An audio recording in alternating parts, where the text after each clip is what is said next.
Afin de profiter du vent, tous les bateaux ont finalement décidé de se diriger vers le nord, en direction de la pointe sud de Taïwan. La partie droite de la flotte en récolte les premiers fruits. Groupama perd un peu de terrain face à Sanya et Abu Dhabi qui naviguent un peu plus au sud.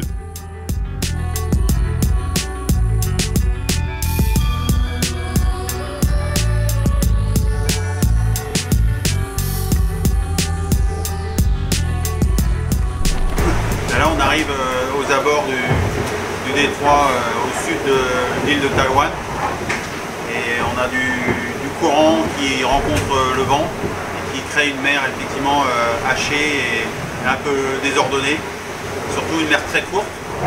Et avec la puissance des bateaux, on arrive à décoller et à retomber assez lourdement dans ces vagues un peu pyramidales. La situation n'est guère plus favorable pour les bateaux plus au nord où Telefonica vit également des moments difficiles.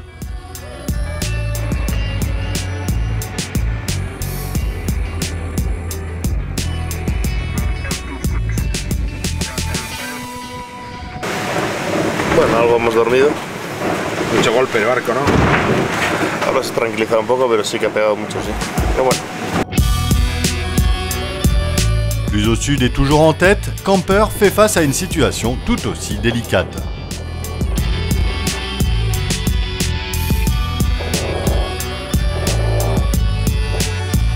Some of the waves that we're seeing up here now, we've got current against us and some pretty good sized swells, so it's making it pretty hard to keep the boat speed going and without slamming as we go over a big one here. Face à de telles conditions depuis 2 jours, les équipages sont extrêmement vigilants et savent que si le bateau devait taper trop fort, cela pourrait entraîner des dégâts potentiels et mettre un terme à l'étape.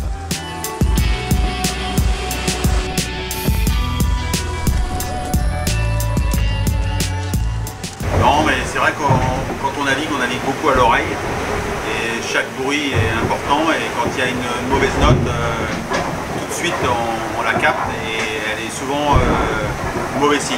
Et là on a fait le tour du bateau, j'ai inspecté l'avant, les traves et l'arrière et j'ai rien de découvert de...